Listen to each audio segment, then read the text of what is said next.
I thought my life was perfect. I finished university and got a job at the company I always wanted to work for. After graduating, I met my husband Mark, and we got married when I was 25. Mark had a good job, and he was a kind and caring person. 3 years into our marriage, we had our daughter, Lily. Mark and I loved our time together, so when we found out I was pregnant, we were excited to welcome our little girl. It felt like perfect timing. Life was going great, or so I thought. My name is Sarah. I'm 30 years old and a stay-at-home mom. I quit my job when Lily was born because I wanted to focus on raising her. Now she's almost 2, and she's the sweetest child. She makes me smile every day, and watching her grow brings me so much happiness. Mark adores Lily too. On weekends, he takes care of her so I can rest. Thanks to his help, I've been able to keep a good balance in my life. But one day, everything changed. It happened on a weekend when Mark's parents, Richard and Diane, suddenly showed up at our house. Until then, I only saw them a few times a year. To be honest, I never really liked Diane. And I knew she didn't like me either. When Mark and I got engaged, she said, "I'm not sure she's the right woman for my son." She also made rude comments like, "She doesn't seem like she was raised properly." I never stayed quiet though. I always clapped back. Maybe Mark likes me because I'm positive and easygoing, unlike you. Mark and his dad, Richard, hated arguments, so they always tried to stop me from talking back. Diane and I never got along from the start. So why did they suddenly come over? Even though I was confused, I had no choice but to let them in. "Hi, Richard and Diane. What brings you here today?" "What? Are you serious? We told you we were coming." "Huh." "Sarah, I'm so sorry," Mark said. "I forgot to tell you my parents were coming." How could he forget to tell me something so important? Mark was always a little forgetful. Still, I quickly made tea for everyone. "So what's the reason for your visit?" I asked. "What? Mark didn't tell you. We talked to him before." "Sarah, do you and Mark even communicate properly?" Diane said with a smirk. I ignored her and looked at Mark. He looked nervous before finally speaking. "The thing is, I talked to my parents and we decided to move in with them." "What? Remember? My dad broke his leg the other day. Ever since then, I've been worried about him. Also, they're getting older. I think it's best if we move in and take care of them." "Wait, so you already decided we're moving in?" "Oh yeah, I think it's the right thing to do." I couldn't believe what I was hearing. Just because Mark thought it was a good idea didn't mean he could make this decision without talking to me first. "Sarah, don't tell me you're against this," Diane said. "Either way, your opinion doesn't matter. We only care about what Mark wants. This is an important decision for both of us," I said firmly. "I need to talk it over with Mark first." Diane gave me a sharp look, like she was annoyed, then left with Richard. As soon as they were gone, I turned to Mark. "Why didn't you tell me about this?" I asked. "I can't believe you tried to make such a big decision without talking to me first." "I am sorry," Mark mumbled. "I was just worried about my dad." "Being worried about your dad is understandable, but you should have talked to me first." "You're right, I should have." Mark took a deep breath before asking, "So what do you think? Would you consider moving in with them?" "Honestly? No, I don't get along with your mom."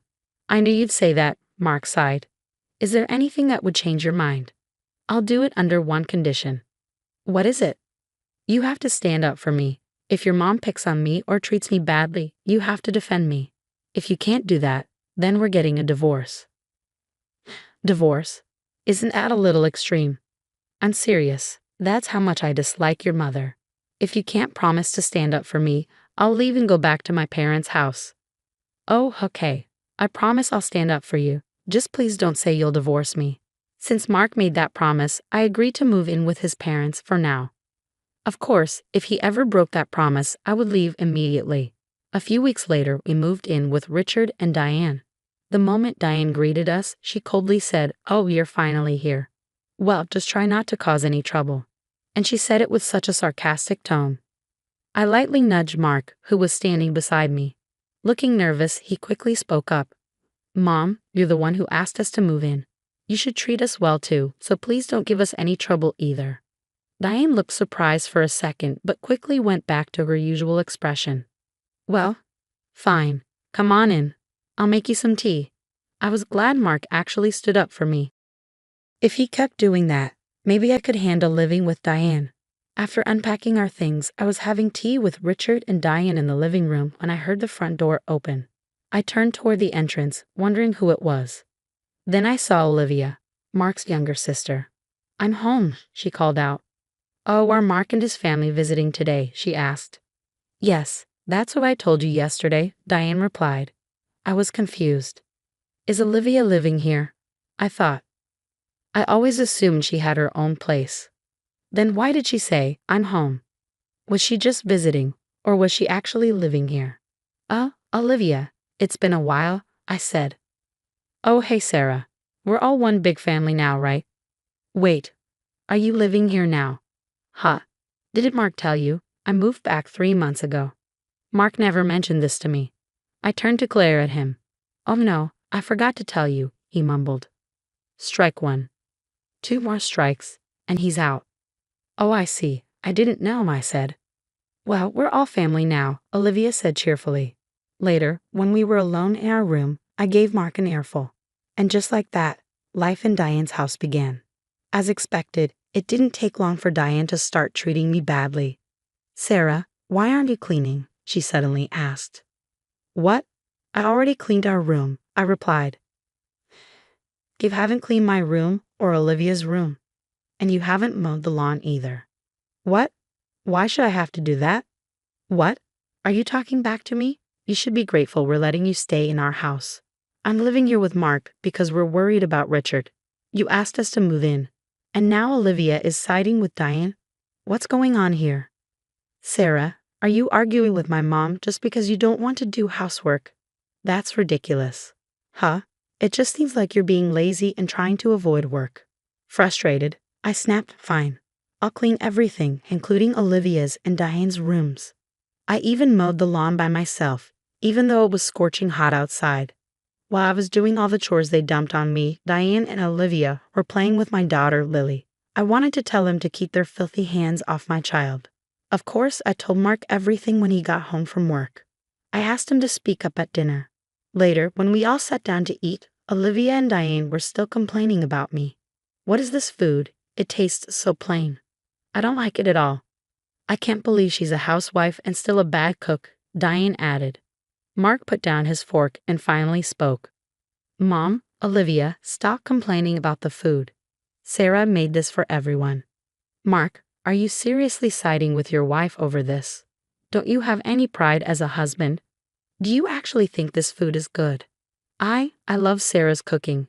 It's really good," Mark stammered. I could see it. Olivia was controlling the situation. Mark wasn't standing up for me at all.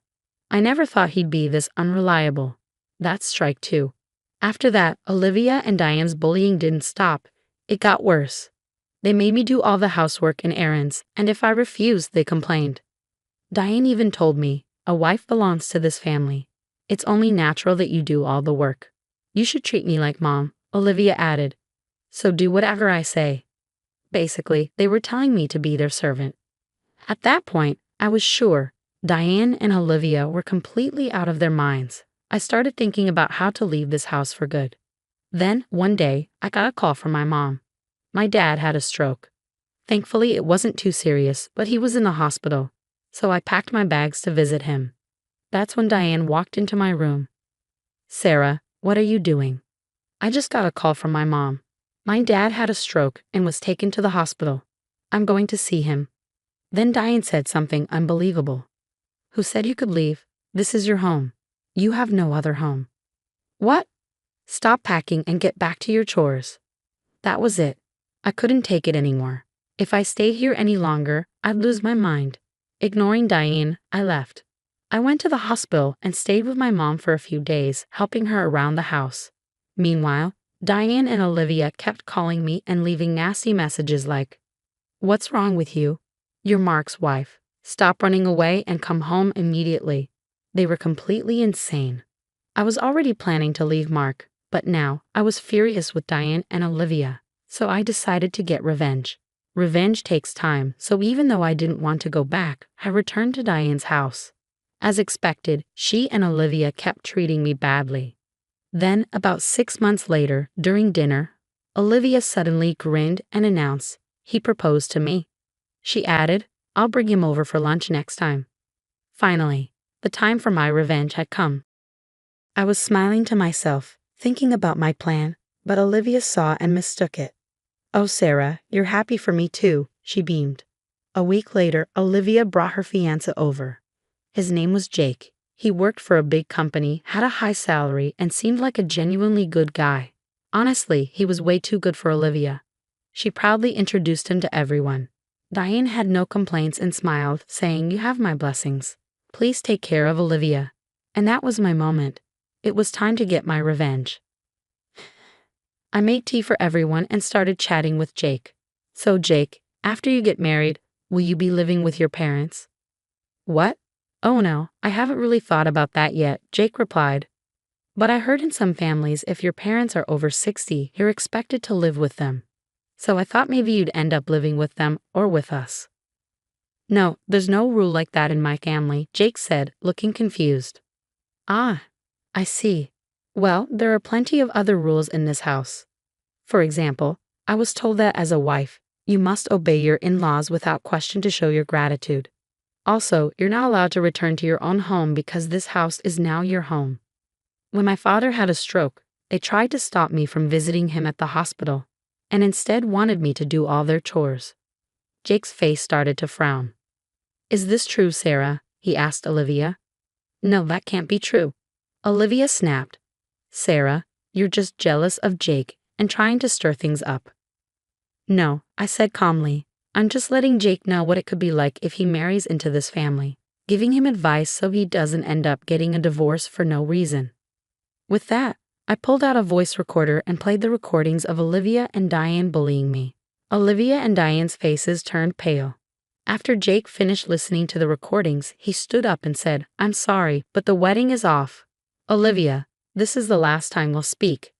With that, he left. Olivia and Diane were in shock and started crying. Watching them cry, I felt a huge sense of relief. Then, I packed my things and left the house with Lily. I left the divorce papers on the table for Mark.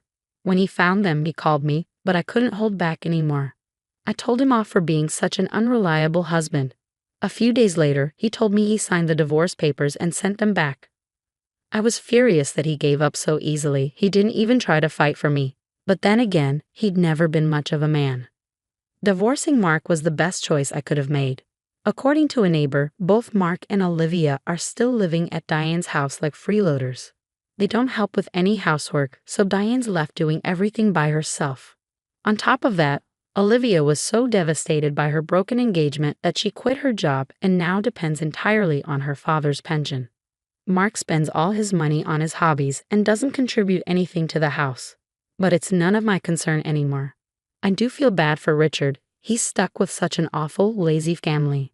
As for me, I've been working hard again while my parents help raise Lily. She's growing up so fast and has been telling me all about the things happening in her kindergarten. Seeing her so happy makes me smile, and I'm going to keep working hard for her. Thanks for watching until the end. Please subscribe to our channel and hit the like button. See you in the next video.